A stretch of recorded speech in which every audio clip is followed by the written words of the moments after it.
Hi, I'm Danielle, and this is the web tutorial for the Standard Deviants Accelerate student account. So I'm already logged in. This is what a student would see on the student account. They're going to have tiles for each subject that they have access to here. These are all the subjects that we have to offer. So first off, there's two ways to navigate. You can click on a tile and see the chapters and lessons down below. You can also use this classes drop-down, scroll down to the subject you're working on, and slide over to the chapter and topic that you're working on. I'm just going to go ahead and start in a random topic. So every topic is going to have these same activities: video, vocab, diagram, quiz, written answer. No matter what subject you're working on, it follows the same consistent formatting with the same types of activity, just different subject matter. So first we start out watching a video. The video segments are 5 to 15 minutes in length. If you're showing it as a teacher on your smartboard, or you want to show the class as a whole on your projector, you can feel free to make this full screen and play it like that and project it up. Students, if they watch this individually, they can go at their own pace, pause and play the video. They can read along here with the scrolling transcript as they watch and listen to the video. They can also go ahead and type notes as they watch. They can also copy-paste important terms out of this transcript into the note-taking section down below. So that's really convenient. Once they're finished with their notes, they're finished with the video, they can go ahead and save their progress to the student locker, which is the top right-hand corner. Everything they complete will be saved in the student locker in that one central place. They have 24/7 access to our site because it's web-based, so they can also review their material from home.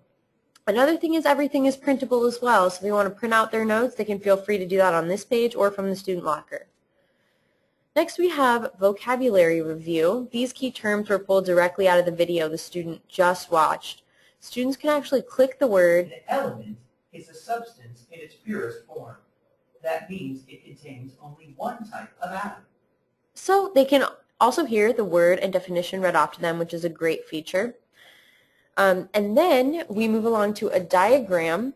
And this is a simple drag and drop. You can see this one has already been filled out. Students can also retake this for review. So just to show you how it works, the words are stored in the word bank. You simply drag and drop to the correct place.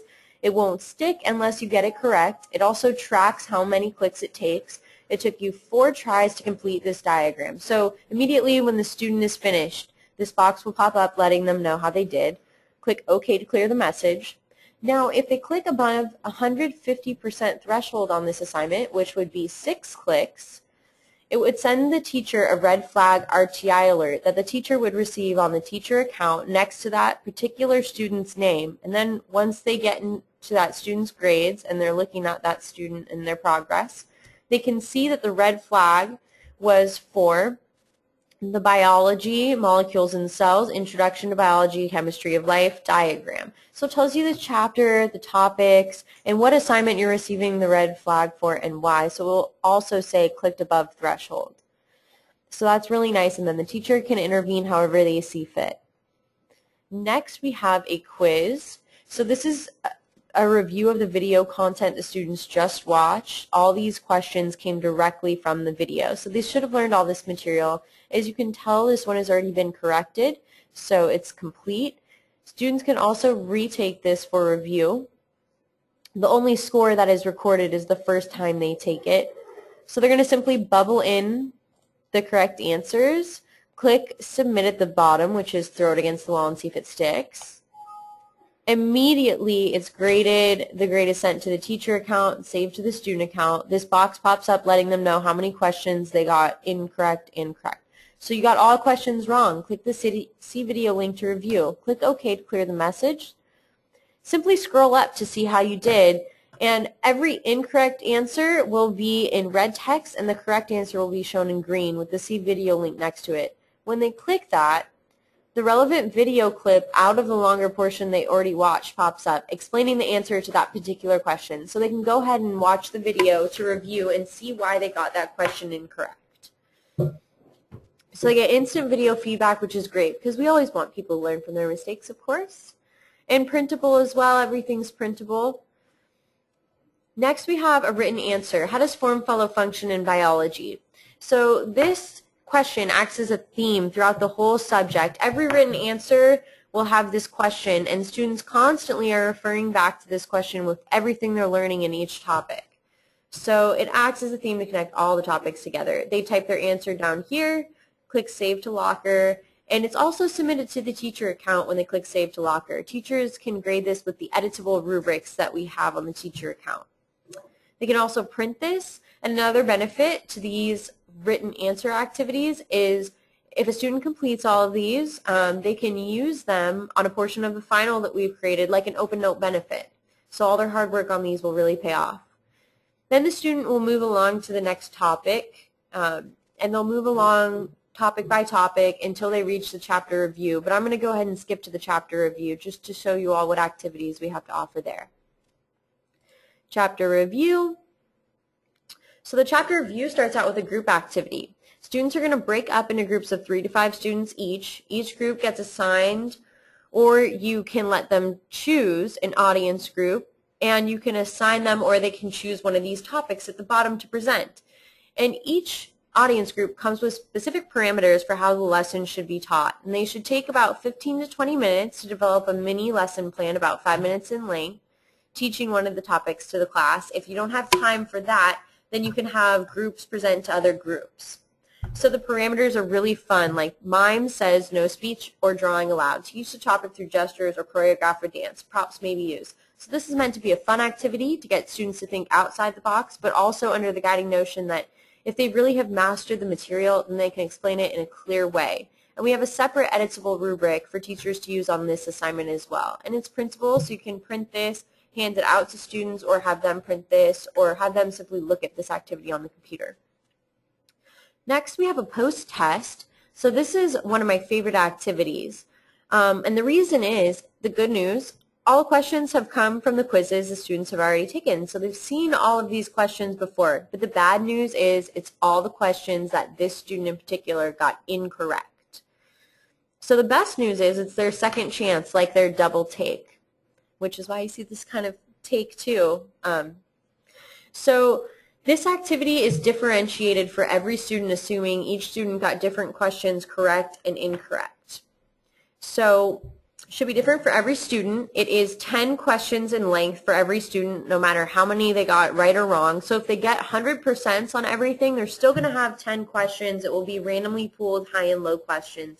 If they get less than 10 wrong throughout the chapter, say for example they get 5 wrong, those 5 will show up along with 5 other randomly chosen high and low questions. So it'll always be 10, automatically graded just like the other quizzes as well. Next, we have a critical thinking question, and this is differentiated to a degree as well. So they can receive a high question or a low question here, and it's dependent on their post-test score. If they get an 80% or higher, they get what we call the enrichment question, which is a little bit more difficult. If they get 79 or below, they get the foundational question, which is more of the basics and fundamentals. Here's the question here. They type their answer in this box down below, and there'll be a submit button if they haven't already submitted at the bottom. They click that, and it's immediately sent to the teacher account for grading. We have another editable rubric separate for this assignment as well. And while you're using that rubric, you can actually see the question the student was referring to and then see all of their written work down below. So everything's on the same web page for grading. So next, I'm going to go over the student locker. These are all the activity types we have to offer, along with what you saw in the lesson. So the student locker is where students can review their saved work and their grades. So first they're going to see this visual vector wheel here. It's divided by assignment type, and they have a progress bar. So we don't actually give letter grades. We leave that up to the teacher's discretion. And of course some teachers use different percent-wise grading scales. So we just give percentages for each activity, and then the teacher can choose what grading scale to use. And here's the vector wheel, which shows the student how well they're doing. If the arrow is long, they're doing well. If the arrow is short, they haven't completed many assignments in that area, or they're not doing well in that area. The subject review arrow will always be short, since that's not until the very end of the subject. They can click around the wheel to see that type of assignment scores down below. So here are all my tests and quiz scores down here. and so on. Group activity scores, so that's how it works. And then all their written response, diagrams, and video notes are saved here automatically as well. So here, click here to see video notes. Then here are all the video notes that I've completed. Click one to review. Simply scroll down and then it appears. Same thing with the diagrams and the written response. So I'm going to click diagrams, click the one I want to review, scroll down, and there it is. So very straightforward and simple, and again, everything's saved in this one central place. So of course you're wondering how to get students started.